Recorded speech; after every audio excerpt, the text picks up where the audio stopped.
Hi everyone, my name is Iris. If you're new here, welcome. I am a second year college student based in Washington, D.C. So I'm sure with the new year, you might have resolutions like, I want to read more, or I want to get into podcasts, but you might not know where to start. Well, I have always been a lifelong learner and an avid reader, and I think this really started in junior year where I decided to set a goal for how many books I would read that year, and I think it was 50 books. I did accomplish that goal, and then this really snowballed during the pandemic where I found myself having a lot more free time, so I read over 100 books in 2020, and then in 2021 I read 148 books. I also would listen to hours of podcasts as I would run and go on long walks, and I also started to get into newsletters, newspapers, and magazines. So if you are looking for recommendations, today I'm going to be sharing some of the podcasts, articles, and books that I consumed in 2021 that really had an impact on my life. So for books, I think as I adult, I start to enjoy memoirs and nonfiction books more than fiction. Don't get me wrong, I do love fiction, but today I'm going to be sharing 3 nonfiction books. The first is Crying in H Mart by Michelle Zauner. So this is a memoir by the Korean-American singer-songwriter Japanese Breakfast. So this is from my review on Goodreads. I'd first read her article by the same title in the New Yorker several months before, and while I wasn't a frequent visitor of the Korean grocery market, I could picture the scene based on my past Ranch 99 visits and the times I've been to H Mart in Cambridge and in Linwood. Plus, I had a passing familiarity with Korean foods. Expecting the memoir to be more about Korean food and how it has grounded her half-Korean identity, I was pleasantly surprised to find a tale about motherly love and loss. Zauner eloquently portrays the complex, often paradoxical nature of an Asian mother's love through comparisons of kimchi and a lot of unique imagery. What particularly resonated with me was this lesson that her mother repeats, to save 10% of yourself no matter what. So there was something to fall back on. Zauner realizes her mother had also been holding back part of herself when she, in an emotional outburst, confesses she got an abortion after Michelle. Michelle also wonders if the 10% her mother kept from her father, her sister, and herself had all been different. A pattern of deception that together we could reconstruct. So I've been exploring a similar idea lately with my own mother and family history, how my mom is slowly revealing parts of herself to me, but also keeping some parts hidden. So many Asian parents are like this, I think, to keep some sort of image of security. Crying in H Mart by Michelle Zauner is a must-read, bring tissues, and several bookmarks. The second book I read is Entangled Life: How Fungi Make Our Worlds, Change Our Minds, and Shape Our Futures by Merlin Sheldrake. And at first I thought this book was going to be about how fungi can help humans solve the problems that we face, and the book does touch on that. For instance, it details how fungi can help work out the most efficient routes between the cities of Great Britain. But the more I read, the more I realized that the true marvel of fungi lies in its ability to deconstruct what we know about biological relationships. And the book talks about horizontal gene transfer and the idea that organisms are all interconnected and there's no really such thing as an individual.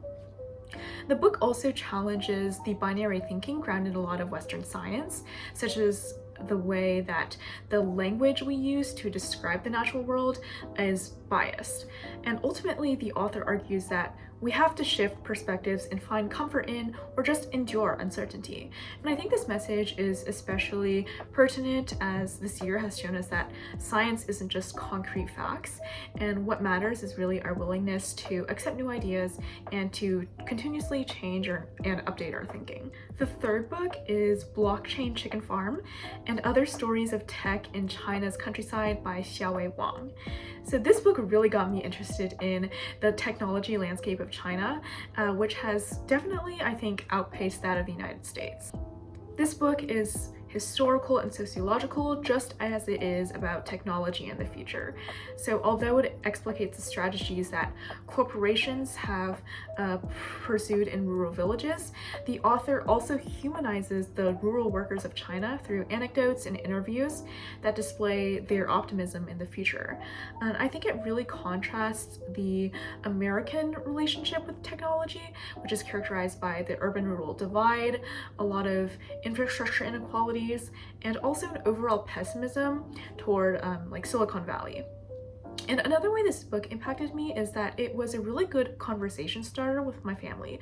So with my dad, I talked about how technology is transforming his village back in China.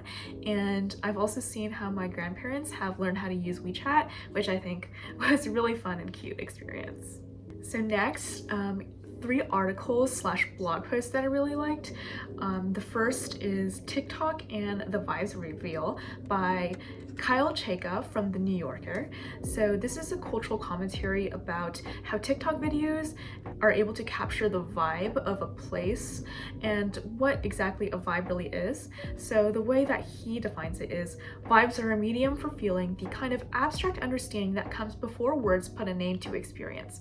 That pre-linguistic quality makes them well suited to a social media landscape that is increasingly prioritizing audio, video, and images over text. Through our screens, vibes are being constantly emitted and received.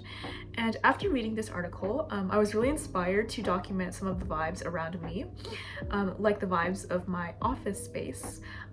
Smooth white desks, Contigo thermos cup, noise-canceling earbuds, soft chatter of my coworkers, double desktop displays, a clock that shows times in Seoul, Honolulu, Bodega Bay, and DC. The second article is Chronicles of a Bubble Tea Addict by Jiayong Fan, and Jiayong Fan is one of my favorite staff writers who covers a lot of Asian American topics and Chinese politics for The New Yorker. So I've always loved Fan's stream of consciousness reflective writing style, and in this article she explores the evolution of boba in the United States and how it parallels the growth of an Asian American diaspora. And it's both yet fun yet also sentimental. I think she so eloquently captures the Asian American experience with this quote. Part of being Asian American, a subtle trait if you want to call it that, is a fear of being judged for losing one's Asianness while failing to earn acceptance as a real American. Assimilation, in other words, is an impossible process of pouring oneself into another while holding onto a sense of self. It is tricky to judge from the outside a transformation that largely takes place within. I highly recommend reading her other articles if you find this one really good. She has a lot about food, about culture, and her own experience growing up as a second generation or a 1.5 generation Asian American. The third is De-Risking Your Ambition by Roy Ong, which is published on his Medium page. And one of my goals for 2021, and honestly this is a lifetime goal for me, is to take on more risks, or what he calls de-risk your ambition. And this article explains why taking more risks is actually good by explaining the journey of startup founders. And so this is a quote: "Achieving that exponential growth would not have happened had they chosen to take the safe bet, stick to their old jobs, and ended up continuing a linear trajectory. The person I know at the start of EF has transformed into this whole other person. Their mindset and perspectives are on a whole other level to where they were before." So I think that in my own life, I've been willing to take on more risks, such as applying to jobs and internships that I perhaps didn't really think I was qualified for, and that has led to a lot of opportunities, which I hope to share more on this channel. And then finally, podcasts, probably my favorite form of media consumption, honestly. So one podcast that I really love and discovered this year is the Huberman Labs podcast with Andrew Huberman. This is a podcast on neuroscience. This is just the description: how our brain and its connections with the organs of our body control our perceptions, our behaviors, and our health. The podcast also gives really practical tools to implement into your daily life to help improve your physical and mental health. So having taken IB biology in high school, I thought I would never touch science again, but Professor Andrew Huberman of the Stanford School of Medicine really made me excited about the science of our brain and emotions and physical health, and I really appreciate how he explains all the concepts in a really digestible manner. The second podcast is How I Built This with Guy Raz. This is a pretty popular podcast in which each episode interviews a company founder on how they got started with their journey, the various setbacks they faced, and how they were able to achieve quote-unquote success. It's less about business strategy and more about the mindset and experiences that these founders have had that allowed them to be so courageous, creative, and persevere. So this is one of my favorite podcasts to listen to while on a run, especially because it has a pretty predictable format and it's also the perfect length. I especially enjoyed the one episode on Sweetgreen and how it sprung up from Georgetown's horrible campus dining experience, which I can relate to quite a bit. The final thing that I'm sharing is the podcast Asian Boss Girl, a podcast for the Asian American woman. And this podcast covers a wide range of topics, such as, the more professional side of interview tips and managing personal finance, to more relaxed conversations on relationship updates, and then also, of course, their experiences as Asian American women and interviewing various Asian boss girls like Jen Im and Nikki from 88 Rising. So the three hosts of Asian Boss Girl have a really, really good dynamic. Their personalities complement each other. And they're honestly like three older sisters to me. I especially love how they share their experiences quitting their corporate jobs and pursuing a more creative field in hosting podcasts. And it's really something that I've been thinking about lately, how I can integrate creativity more with my more professional life, as if that exists. But yeah, it's really something that I've been thinking about, and I think growing this channel, which I hope to do and actually film more videos, will be a part of that. I hope you give these recommendations a look, listen, or read, and thank you so much for watching this video.